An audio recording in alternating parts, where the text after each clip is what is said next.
बस्तर से छत्तीसगढ़ में चुनावी शंखनाद होने जा रहा है। प्रियंका गांधी 13 अप्रैल को बस्तर दौरे पर आ रही हैं। उनका दौरा विधानसभा चुनाव से कुछ महीने पहले हो रहा है, तो इसके मायने भी निकाले जा रहे हैं। जाहिर है कि 2018 के चुनाव में बस्तर की 12 सीटों में से 11 सीटें कांग्रेस ने जीती थी, लेकिन उपचुनाव के बाद बस्तर संभाग की 12 सीटों पर कांग्रेस का कब्जा हो गया। अब 2023 में इन 12 सीटों पर अपने कब्जे को बरकरार रखने के लिए कांग्रेस एड़ी चोटी का जोर लगा रही है, क्योंकि पिछले कुछ समय से कथित धर्मांतरण के मामले में जमकर बवाल मचा है। इसके अलावा आरक्षण विवाद के चलते आदिवासी नाराज चल रहे हैं। हालांकि प्रियंका के दौरे को लेकर कांग्रेस में उत्साह दिख रहा है। मां दंतेश्वरी की पावन धरा बस्तर में आदरणीय प्रियंका गांधी जी पहली बार आ रही है और गांधी नेहरू परिवार का सदस्य बस्तर में आना यहाँ के लोगों में जबरदस्त उत्साह है। और छत्तीसगढ़ में हमारी सरकार माननीय मुख्यमंत्री भूपेश बघेल साहब के नेतृत्व में कांग्रेस सरकार की 4.5 सालों की उपलब्धियों को आदरणीय प्रियंका गांधी जी को बताया जाएगा, दिखाया जाएगा। बस्तर संभाग की 12 सीटें ही नहीं बल्कि एक लोकसभा सीट पर भी कांग्रेस का कब्जा है। हालांकि प्रियंका के दौरे को लेकर बीजेपी कांग्रेस पर हमलावर है।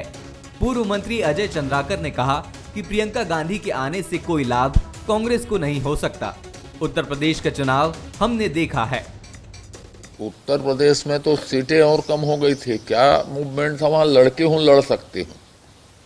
कर्नाटक में ना नायकी था उसका स्लोगन। अब छत्तीसगढ़ में जो पीड़ित हो रहे हैं, शोषित हो रहे हैं, आत्महत्याएं हो रही हैं, दुष्कर्म हो रहे हैं, सांप्रदायिकता बढ़ रही है, कटुता बढ़ रही है, उसके लिए क्या स्लोगन देती हैं वो देखना है, सुनना है। इंदिरा गांधी, राजीव गांधी, सोनिया गांधी और राहुल गांधी के बाद अब पहली बार प्रियंका गांधी बस्तर दौरे पर आ रही हैं।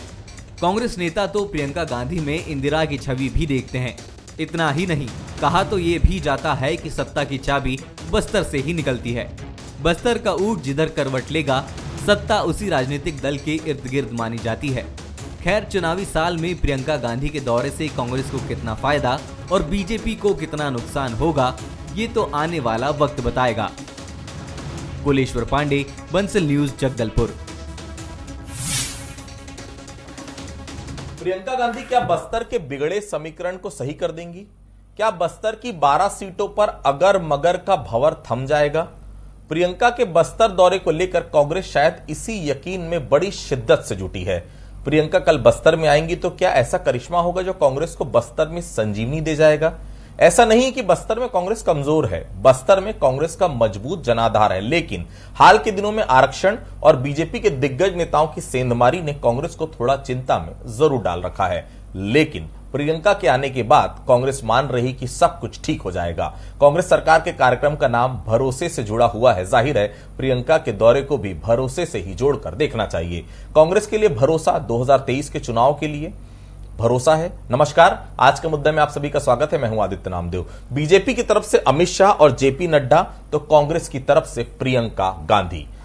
इसे कांग्रेस के लिए तुरुप का इक्का बता रहे हैं कई राजनेता। प्रियंका के आने के बाद ग्रामीण परिवेश में क्या कुछ बदलाव होगा यह तो मालूम नहीं, लेकिन कांग्रेस कार्यकर्ता और खासकर महिला कांग्रेस से जुड़ी महिला कांग्रेस कार्यकर्ताओं को काफी रिचार्ज हो जाएंगी, ऐसा माना जा रहा है। हम महिला कार्यकर्ताओं की बात इसलिए भी कर रहे हैं क्योंकि सियासी आंकड़े बताते हैं कि बस्तर में महिला वोटर डिसाइडिंग फैक्टर होती है। और फिर बस्तर की बात ही क्यों, छत्तीसगढ़ में महिला वोटरों की संख्या काफी निर्णायक हर जगह होती है। ऐसे में प्रियंका जो मौजूदा राजनीति में महिलाओं के लिए सबसे पसंदीदा चेहरा है, जिसमें इंदिरा गांधी की तस्वीर नजर लोगों को आती है, वैसे राजनेता की लोकप्रियता को बढ़ाने में कांग्रेस चुनाव के मद्देनजर कोई कोर कसर नहीं छोड़ना चाहती। आज चर्चा इसी विषय पर करेंगे। हमारे साथ चर्चा करने के लिए 3 बेहद खास मेहमान मौजूद हैं।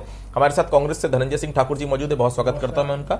हमारे साथ बीजेपी से देवलाल ठाकुर जी मौजूद हैं, बहुत स्वागत करता हूं मैं उनका। हमारे साथ बस्तर से वरिष्ठ पत्रकार मनीष गुप्ता जी जुड़े हैं, मैं बहुत स्वागत करता हूं मैं उनका। सबसे पहले धनंजय जी के पास ही चलता हूं। धनंजय जी, आप आए हैं तो आपने हमारे कार्यक्रम का नाम सुना ही होगा। आपने कार्यक्रम का नाम रखा है, क्या सही नाम है वो? और यह नाम प्रियंका पर भी सूटेबल है क्योंकि प्रियंका पर भरोसा सही है ना, जो हमने नाम रखा है। हम जिससे भी बात कर रहे हैं सब यही मान रहे हैं कि कांग्रेस को बूस्टर डोज मिल जाएगा प्रियंका गांधी के दौरे से। धनंजय जी, देखिए, निश्चित तौर पर पूरे देश में अगर महिलाओं के लिए कोई आवाज़ उठाने वाले शख्सियत है, कोई चेहरा है तो प्रियंका गांधी जी है। चाहे नरेंद्र मोदी सरकार के गलत नीतियों के चलते जो आज की महिलाएं पीड़ित है, लगभग पूरे देश में 1.5 करोड़ वो महिला हैं जिनके हाथ में रोजगार था, जिसको छीनने का काम नरेंद्र मोदी की सरकार ने किया है। रसोई गैस जिसकी कीमत कांग्रेस शासनकाल में 410 रुपये था, आज 1200 रुपये का सिलेंडर नरेंद्र मोदी की सरकार बेच रही है और उसको महिलाएं खरीद नहीं पा रही है और धुआं के चलते खाना बनाने मजबूर है। उसके साथ साथ देखेंगे जिस प्रकार से भाजपा के नेता बेटियों को लेकर, महिलाओं को लेकर, स्वयं प्रधानमंत्री जी सदन में जिस प्रकार से महिलाओं को लेकर ताड़का जैसे शब्दों का प्रयोग किए थे। अभी मध्य प्रदेश में जो भारतीय जनता पार्टी के नेता विजय वर्गीय जी बेटियों को सुपर्णखा कह रहे हैं, उसके बाद जो प्रदेश में जो नारायण चंदेल जी नेता प्रतिपक्ष हैं, उसके पुत्र ने जो एक आदिवासी बेटी के साथ दुराचार किया और उस दुराचारी के साथ पूरे भाजपा के नेता खड़े हुए थे। चाहे भानु प्रतापपुर चुनाव में बात कर लूं तो इन सबके किसी लड़ाई लड़ने का काम कर रही है तो प्रियंका गांधी जी है। और प्रदेश में भूपेश बघेल जी की सरकार ने जो महिलाओं के लिए काम किया है, चाहे महिलाओं के सशक्तिकरण की बात कर लूं मैं, चाहे महिला स्व सहायता समूह की कर्ज माफी की बात कर लूं या गोधन योजना के माध्यम से उन महिलाओं को जोड़कर आर्थिक लाभ दिलाने की बात कर लूं मैं, या महिलाओं के लिए जो नौकरी की बात कर लूं, या बस्तर में हमारी जो महिलाएं हैं जो उनको तेंदुपत्ता तोड़ने में जो 4,000 रुपये का मुनाफा हो रहा है, 65 वनोपज की समर्थन मूल्य की खरीदी हो रही है। महुआ बीनने कौन जाता है? हमारी बेटियां जाती है ना, वहाँ की महिलाएं जाती है, उनके साथ पुरुष भी जाते हैं। अगर वो सशक्त हो रहे हैं, बस्तर सशक्त हो रहा है, उनकी शिक्षा की बात कर लूँ मैं, उनके रोजगार की बात कर लूँ, उनके एनीमिया से बाहर निकालने की बात कर लूँ, उनके स्वास्थ्य की बात कर लूँ, उनके हक अधिकार की बात कर लूँ, तो पूरे कांग्रेस पार्टी कर रही है और प्रियंका जी भी महिलाओं की आवाज उठा रही है। तो स्वाभाविक सी बात है, प्रियंका पर भरोसा है, भूपेश बघेल सरकार पर भरोसा है, ये बात तो सूट करता ही करता है। ठीक। देवलाल जी, आपका तोड़ कांग्रेस ने खोज लिया है। आपने अमित शाह को बुलाया, जेपी नड्डा को बुलाया, कांग्रेस ने प्रियंका गांधी को बुलाया और बस्तर के लोग आज भी प्रियंका गांधी में इंदिरा गांधी की छवि देखते हैं। जवाब कैसे दे पाएंगे देवलाल जी? देखिए, किसमें किसकी छवि दिखती है मैं नहीं जानता। वो इंदिरा गांधी थी, ये प्रियंका वाड्रा है। पहले तो ये तय कर ले कि ये क्या है। बात महिलाओं के सम्मान की आती है। आदिवासियों को हमेशा कांग्रेस ने अपनी वोट बैंक की तरह इस्तेमाल किया। जब 70 सालों में उनको सम्मान नहीं मिला, देश के यशस्वी प्रधानमंत्री श्री नरेंद्र मोदी जी ने जब आदिवासी समाज की महिला को सम्मान दिया, 70 सालों बाद इस देश के सर्वोच्च शिखर के पद पर बैठाने का जब काम किया, तो यही कांग्रेस के लोगों ने उसका उपहास उड़ाया, मजाक उड़ाया, उसे किन शब्दों से अपमानित करने का प्रयास किया, जिसके लिए प्रियंका वाड्रा को कांग्रेस की ओर से इस बस्तर के आदिवासी क्षेत्र में आदिवासी महिला के सम्मान को ठेस पहुंचाने के लिए माफी मांगना चाहिए। अब बात आती है हक एवं अधिकारों की। अरे प्रियंका वाड्रा जी आ रही है और क्या छीनने आ रही है आदिवासियों से? आपने आदिवासियों का आरक्षण छीन लिया, आदिवासियों की संस्कृति को छीनने पर आमादा है। यहाँ 7,000 बच्चे जो तेंदुपत्ता संग्राहक परिवार के थे, उनको आज पर्यंत छात्रवृत्ति नहीं मिल पाई। इस प्रदेश के वित्त मंत्री जो हैं, जो उनको छात्रवृत्ति प्रदान नहीं कर रहे, जबकि पैसा उन्हीं का। अरे तेंदुपत्ता संग्राहक परिवारों के हक एवं अधिकार में कैसा डाका डाला गया है। मोहन मरकाम जी बोल रहे थे ना कि हक काम को दिखाएंगे यहाँ पर आदिवासियों के। कैसे आप सुकमा और बीजापुर में लगने वाले जो संयंत्र थे, जो तेंदुपत्ता संग्राहक परिवार के 900 करोड़ रुपए इस प्रदेश में जमे थे, उसमें से 700 करोड़ रुपए को अकेले पाटन विधानसभा में लगा दिया गया। पाटन जाम संयंत्र लगा दिया गया, जहां पर यहाँ जो पैसा लगाया गया वो आदिवासी वनांचल क्षेत्रों में सुकमा बीजापुर में संयंत्र लगता, वहां आदिवासी परिवार के बच्चों को रोजी एवं रोजगार मिलता, उससे आदिवासी परिवार का एक आर्थिक उन्नयन होता, आर्थिक रूप से विकास होता। उस पैसे को कैसे इस प्रदेश के मुख्यमंत्री ने जालसाजी करके उस क्षेत्र में ले गए जहां एक तो तेंदुपत्ता का बूटा नहीं होता। अरे 4,000 की बात कर रहे हो, आज 2 साल से तेंदुपत्ता संग्राहकों को बोनस नहीं मिल पाया है। आज तेंदुपत्ता संग्राहकों को कोरोना काल में आपने बीमा नहीं कराया, बीमा की राशि नहीं मिल पाई है। जो संरक्षित वन क्षेत्र है वहां पर अभी तक क्षतिपूर्ति जो राशि है। देवलाल जी, मैं फिर से लौटूंगा आपके पास। इतना लंबा है, आज आदिवासी इतने प्रताड़ित हो रहे हैं, उस समय में आप आ रहे हैं तो आप क्या देखना चाहते हैं? आदिवासी तो वैसी आपके लिए वोट बैंक की तरह इस्तेमाल करने वाली चीज है। आपने हमेशा आदिवासियों को वोट बैंक की तरह इस्तेमाल किया है। जी मनीष गुप्ता जी, प्रियंका गांधी के आने के बाद कांग्रेस के लिए बस्तर किस तरह से रहेगा? और उसके पहले आपसे मैं पूछना चाहता हूं कि फिलहाल कांग्रेस की हम बात करें तो बस्तर में क्या स्थिति फिलहाल कांग्रेस पार्टी की आप देख रहे हैं? मनीष जी। देखिए आदित्य जी, ये चुनावी साल है। निश्चित रूप से चुनावी साल जो है वो कहीं ना कहीं राजनीतिक दलों को अपना अपना कौशल दिखाने का वर्ष होता है। पहले जेपी नड्डा और उसके बाद अमित शाह ने आकर के जो यहाँ पर भाजपा के पक्ष में एक वातावरण तैयार करने की कोशिश की, उसके जवाब में अभी प्रियंका गांधी यहाँ पर आने वाली हैं। कल आकर के वो यहाँ पर एक तरीके से कांग्रेस के चुनावी अभियान का शंखनाद जो है उनकी मौजूदगी में होगा। जैसा कि हम जानते हैं बस्तर की 12 विधानसभा सीटें और एक लोकसभा सीट कांग्रेस के खेमे में है, कांग्रेस का कब्जा है। तो निश्चित रूप से कांग्रेस की नींव यहां पर मजबूत है। पर जैसा कि हम जानते हैं कि चुनाव में जो एंटी इनकम्बेंसी भी होती है, 5 साल कांग्रेस का शासनकाल के बाद फिर जनता के अदालत में कांग्रेस के लोग जाएंगे और अपने लिए फिर से जनादेश मांगेंगे। तो जनादेश मांगने के लिए एक वातावरण का निर्माण करना जरूरी है और ये वातावरण का निर्माण जो है वो प्रियंका गांधी के इस कार्यक्रम के साथ कांग्रेस करेगी। जैसा कि बस्तर की 11 सीटें हैं, 11 सीटों में जो महिला प्रधान सीटें मानी जाती हैं, जिनमें महिला मतदाताओं की संख्या ज्यादा है, और जिस प्रकार से प्रियंका गांधी की छवि है उनमें जो इंदिरा गांधी का अक्स दिखता है, और जैसे हम प्राचीन काल की अगर हम बात करें तो नेहरू गांधी परिवार का बस्तर से बड़ा पुराना और गहरा नाता रहा है, दिल का नाता रहा है। मुझे लगता है ये कनेक्टिविटी का मामला है और कहीं ना कहीं कांग्रेस इसके माध्यम से आदिवासी मतदाताओं को फिर से अपने साथ जोड़ने की दिशा में काम करेगी। तो ये अब देखना ये होगा कि इससे वातावरण का निर्माण कैसे होता है। चुनाव के लिए अभी 7-8 महीने हैं, तो ये वातावरण निर्माण के बाद कांग्रेस उसको वोट में कैसे कन्वर्ट कर पाएगी, ये देखना दिलचस्प होगा। और कहीं ना कहीं बस्तर के लिए कल एक बड़ा दिन है और जिस प्रकार से एक ग्लैमरस छवि है प्रियंका गांधी की, कहीं ना कहीं बस्तर के मतदाताओं में कोई ना कोई छवि कांग्रेस के पक्ष में बनती हुई दिखाई देगी। लेकिन ये वोटों में कन्वर्ट करना कांग्रेस के लिए एक बड़ी चुनौती होगी और इसको देखना दिलचस्प रहेगा, मुझे लगता है। जी मनी जी, धनंजय जी, बस्तर के कुछ लोगों से बात हो रही थी, उनका कहना था कि आदिवासी आरक्षण जिस तरह से रुका हुआ है, ऐसे में युवा वोटर और पुरुष वोटर दोनों आपसे खफा हैं। तो क्या आप इसलिए महिला वोटर को अपनी तरफ साधने की कोशिश कर रहे हैं, इसलिए आपने प्रियंका गांधी को बुलाया है? ये बड़ा आरोप लग रहा है वहां पर। देखिए, आदिवासी समाज को पता है कि मुख्यमंत्री भूपेश बघेल जी ने उनको 32% आरक्षण विधेयक पास करके दिया है, जिसको रोकने का षड्यंत्र भारतीय जनता पार्टी राजभवन ने कर दी है। और आप देखेंगे राजभवन में, मुझे हालांकि राजभवन के विषय में टिप्पणी नहीं करनी चाहिए, जो राज्यपाल महोदया जी थी अनुसुईया उइके जी, वो आदिवासी समाज से आती थी और उन्होंने घोषणा की थी कि मार्च महीने तक इंतजार करिए, वो विधेयक जो है आपके सामने आ जाएगा। भारतीय जनता पार्टी उस विधेयक को रोकवाने के लिए उस आदिवासी समाज की महिला को इस यहाँ से राजभवन से हटाकर दूसरी जगह भेज दिए। समझ में आता है ना कि नरेंद्र मोदी जी क्या चाहते हैं। दूसरी बात, आरक्षण के विरोधी आरएसएस, आरक्षण का विरोधी नरेंद्र मोदी जी, आरक्षण के विरोधी भारतीय जनता पार्टी है। बताऊंगा इसको, अगर रेलवे में भर्ती होता तो उसमें आदिवासी समाज के बेटियों को बेटों को अवसर मिलता। उस रेलवे को निजीकरण करने का काम आरक्षण खत्म करने के लिए नरेंद्र मोदी कर रहे हैं।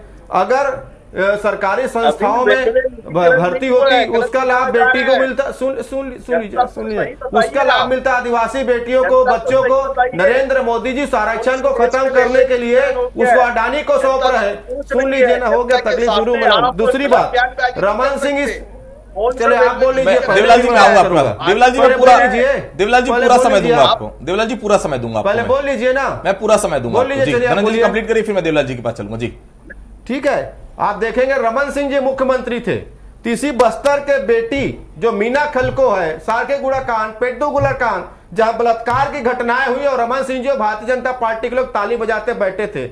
यही बस्तर की बात मैं करता हूं, जहां चरण पादुका देने के नाम से रमन सिंह ने जो घोटाला किया, एक पैर में 7 नंबर का चप्पल, दूसरे पैर में 6 नंबर का चप्पल।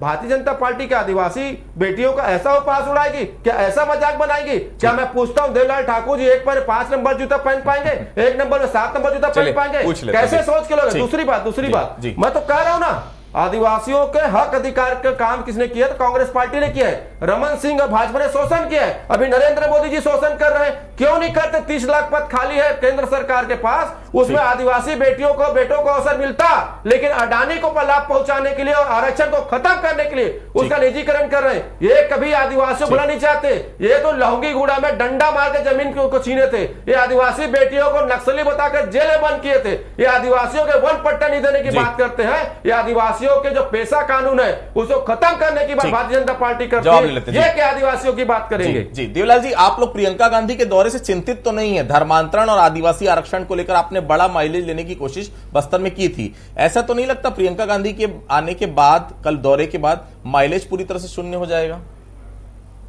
देखिए, आप धर्मांतरण की बात कर रहे हैं और प्रियंका गांधी बोल रहे हैं, वो तो प्रियंका वाड्रा है। और वाड्रा से हम लोग चिंतित होने की आवश्यकता नहीं है, क्योंकि आदिवासी अपने संस्कृति को बचाकर रखेंगे। वहां पर कोई दिक्कत वाली बात नहीं आएगी कि आदिवासी समझते हैं इस चीज को। रही बात कांग्रेस की, कांग्रेस ने, मैं पहले भी कहा, आदिवासियों को वोट बैंक की तरह इस्तेमाल किया और आज भी वोट बैंक की तरह इस्तेमाल करना चाहते हैं। और ये डॉक्टर रमन सिंह की बात कर रहे थे। डॉक्टर रमन सिंह के 15 साल के शासनकाल में बस्तर का विकास देखिए। आज वहां मेडिकल कॉलेज भी खुला है तो भारतीय जनता पार्टी ने खोला है। आज वहां यूनिवर्सिटी भी खोला है ना, कौन? भारतीय जनता पार्टी ने खोला है। भारतीय जनता पार्टी की सोच और विचार एक ही थी कि अंतिम व्यक्ति तक पहुंचकर उसको कैसे शिक्षित किया जाए। आज जो गीदम जैसे क्षेत्र हैं, जो शिक्षा के क्षेत्र में इतने आगे बढ़ चुके हैं, कैसे आगे बढ़े हैं? वो डॉक्टर रमन सिंह की सोच थी, भारतीय जनता पार्टी की सोच थी कि हमारे आदिवासी भाई एवं बहनों को किस तरह का शिक्षित किया जाए और समाज के अग्रिम पंक्ति पर खड़ा किया जाए। आरक्षण की बात आती है, मैं एक बहुत छोटी सी चीज बता रहा हूं। ये आरक्षण में साइन नहीं करने की बात सुश्री अनुसुईया के ऊपर लगाते रहे हैं। इन 76% बोलते हैं, 82% के अध्यादेश पर उन्होंने साइन करके दिया था। लेकिन ये कांग्रेस की जो सरकार है, आक्रमणकारी नीति के कारण ये उस विधेयक को, उस अध्यादेश को विधेयक में पारित ही नहीं करवा पाई। ये इन्होंने लिखित में दिया है, कोर्ट में शपथ पत्र दिया है। दूसरा, ये वो वाली आरक्षण की बात करते हैं, इसको बचाने के लिए कहीं गए नहीं। लोकल आरक्षण मिलता था, जो जगदलपुर बस्तर संभाग में लोकल लोगों का आरक्षण था। सिर्फ आदिवासियों का आरक्षण नहीं था, वो पिछड़ों का भी था, सामान्य वर्ग का भी था, दलितों का भी आरक्षण था, अनुसूचित जाति जनजाति सभी का आरक्षण था।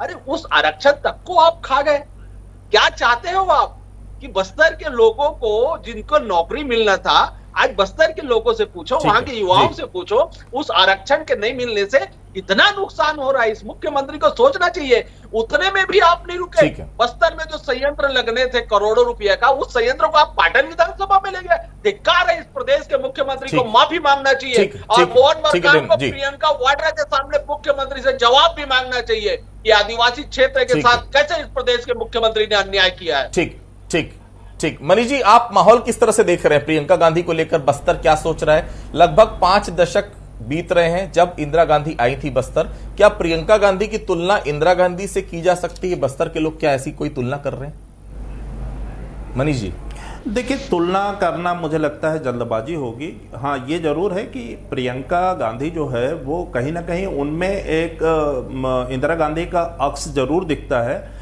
और उस परिवार से संबंधित है, इसलिए लोग जो है उनको उनसे तुलना भी करते हैं। इंदिरा गांधी जो है वो बहुत वरिष्ठ और अनुभवी नेता थी, देश की प्रधानमंत्री थी, उन्होंने कई ऐतिहासिक कार्य किए हैं।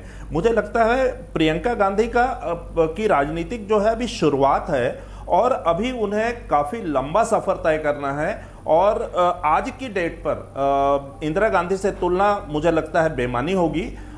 दूसरी बात यह है कि कांग्रेस के लिए जो यहाँ पर ये जो कल का कार्यक्रम भरोसे का सम्मेलन जो ये नाम दिया गया है, भरोसे से ही बहुत क्लियर है कि कांग्रेस कहीं ना कहीं जनता के बीच में भरोसे को लेकर के जा रही है।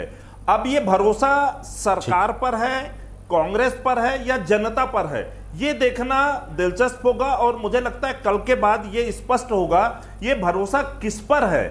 ये और जिस प्रकार का एक वातावरण निर्माण किया जा रहा है और जिस प्रकार से मैं लालबाग में जहां कार्यक्रम होने वाला है, मुझे लगता है कि अब तक का सबसे भव्य, ऐतिहासिक और हाईटेक मंच और हाईटेक सम्मेलन जो है वो कल बस्तर में होने जा रहा है। किसी भी राजनीतिक दल के द्वारा इस प्रकार का इतना सुविधा संपन्न, जिसमें इतना इलेक्ट्रॉनिक डिवाइस और जो बाकी संसाधनों का उपयोग किया जा रहा है, मुझे लगता है ये भी एक देखने वाली बात होगी कि ये इस बात की बानगी होगी कि आने वाला जो विधानसभा चुनाव है वो किस प्रकार से हाईटेक होगा, उसमें इलेक्ट्रॉनिक संसाधनों का किस प्रकार से उपयोग होगा। और ये चमत्कारिक जो कांग्रेस जिससे अपेक्षा कर रही है, मुझे लगता है ये कल की भीड़ ये निर्धारित करेगी कि कांग्रेस का बस्तर में सम्मेलन आयोजित करना कितना सफल रहा है और कांग्रेस इससे पूरे प्रदेश में कैसे वातावरण का निर्माण करेगी, ये देखना होगा मुझे लगता है। ठीक है धनंजय जी, आप लोग भीड़ का आकलन हर समय करते हैं, उसकी भीड़ ज्यादा, हमारी भीड़ ज्यादा। जेपी नड्डा के कार्यक्रम की भीड़ से तुलना निश्चित तौर पर प्रियंका गांधी के कार्यक्रम से करेंगे आप लोग। ज्यादा भीड़ आपके में आएगी तो आप कहेंगे कि हमारी लोकप्रियता ज्यादा है। तो बस्तर के मिजाज को समझने के लिए कल भीड़ पर हम सब की भी नजर रहेगी धनंजय जी। निश्चित तौर पर आप देखेंगे प्रियंका गांधी जी का कल कार्यक्रम है, पूरे प्रदेश की जनता के साथ साथ जो बस्तर की जनता है, खासकर हमारी माता और बहनें, जो मुख्यमंत्री भूपेश बघेल जी ने उनके डेवलपमेंट के लिए जो काम किया है उससे प्रभावित होकर वहां पर आएंगे। आप देखेंगे यही 15 साल तक डॉक्टर थे, रमन सिंह मुख्यमंत्री थे और बस्तर में आंत्र शोथ की बीमारी से पेचिश से 10 से लोगों की मौत हो जाती थी और हमारी जो बेटी है बस्तर की वो एनीमा से पीड़ित होती थी, वहां के बच्चे कुपोषण से पीड़ित होते थे और रमन सिंह जी यहाँ पर विकास यात्रा निकालते थे। और दुर्भाग्य की बात है 15 साल में रमन सिंह की सरकार के दौरान इनके नाम से योजना बनाकर भ्रष्टाचार किया गया। मैंने कहा ना, एक चप्पल 7 नंबर का, दूसरे चप्पल 5 नंबर का। क्या रमन सिंह जी चप्पल ऐसा पहनते हैं? को हमारी आदिवासी बेटियों को क्या इस प्रकार से वो अपमान कर रहे थे 15 साल तक? दूसरी बात, बस्तर में लोहंगीगुड़ा में जो जमीन छीना था रमन सिंह ने, लाठी के दम पर, बंदूक के दम पर, गोलियां चलाकर, उनको डराकर धमकाकर ये आदिवासी बेटियां, उसका भी विरोध की थी। भूपेश बघेल जी लोहंगीगुड़ा में जमीन वापस करने का काम किया था। और अभी देख लीजिए नरेंद्र मोदी जी की, वो देख लीजिए बस्तर को लेकर कितनी वो है। बस्तर में जो प्लांट लग रहा हुआ है एनएमडीसी जिसको बोला जाता है, जो बस्तर के जमीन पे लग रहा है, जिसमें बस्तर के जमीन का हिस्सा है, उस बस्तर को बेचने के लिए आतुर है नरेंद्र मोदी जी। क्या आदिवासियों के हित की बात करेंगे? मैंने कहा ना, नारायण चंदेल के पुत्र के ऊपर एक आदिवासी बेटी ने जो रेप का आरोप लगाया, ये भारतीय जनता पार्टी उस आदिवासी बेटी को दोषी ठहरा रहे थे और रेप के आरोपी के साथ खड़े हुए थे।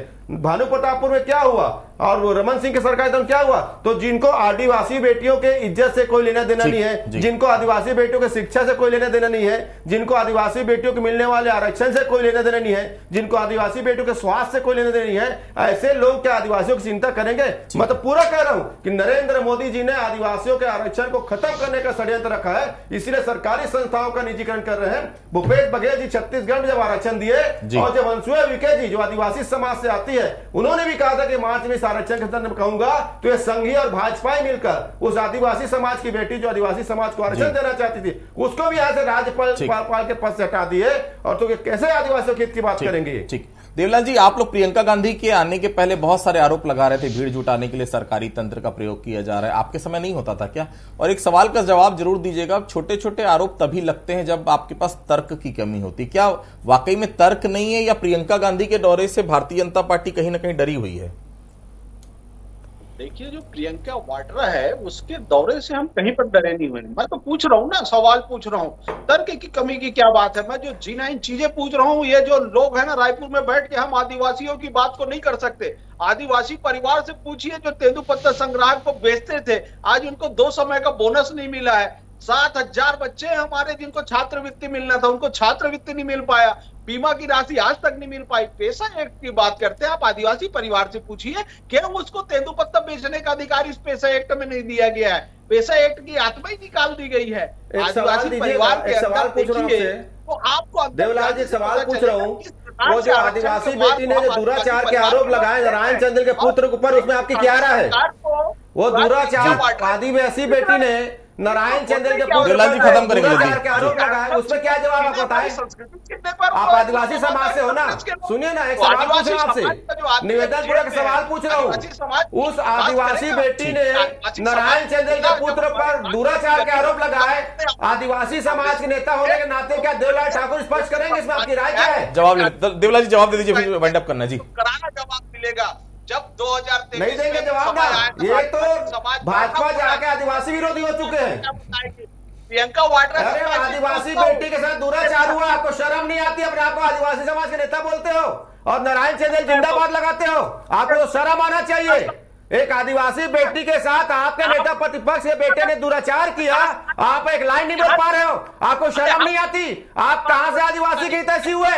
आप संघी हो चुके हो, ना तो आप आदिवासी की तैसी हो, ना ओबीसी के तैसी हो, ना छत्तीसगढ़ की तैसी हो। प्रियंका गांधी का दौरा कल है और इसको लेकर कांग्रेस पूरी तरह से आशान्वित है कि बस्तर की फिजा प्रियंका गांधी के दौरे के बाद पूरी तरह से बदल जाएगी। बहुत साफ है, 12 सीटें विधानसभा की फिलहाल कांग्रेस के पास है, 1 लोकसभा सीट भी कांग्रेस के पास है। अगर प्रियंका गांधी के दौरे के बाद निश्चित तौर पर कांग्रेस को अगर सफलता मिलती है तो कांग्रेस को, उसकी निगाह कांग्रेस की है साफ तौर पर, कांग्रेस का कहना है कि कांग्रेस को प्रियंका गांधी के दौरे के बाद संजीवनी मिल जाएगी बस्तर में। वहीं भारतीय जनता पार्टी का कहना है कि प्रियंका गांधी के दौरे से कोई फर्क नहीं पड़ने वाला। तो फिलहाल हम सबकी नजर रहेगी कितनी भीड़ आती है और ये भीड़ कितनी जो है वो वोट में कन्वर्ट हो पाती है। 2023 का विधानसभा चुनाव बताएगा। फिलहाल आप सभी वहां से जुड़े, आप सभी लोगों को बहुत बहुत धन्यवाद। तो आज के मुद्दे फिलहाल इतना ही, कल किसी अन्य मुद्दे पर फिर से मुलाकात होगी, तब तक के लिए बहुत बहुत धन्यवाद।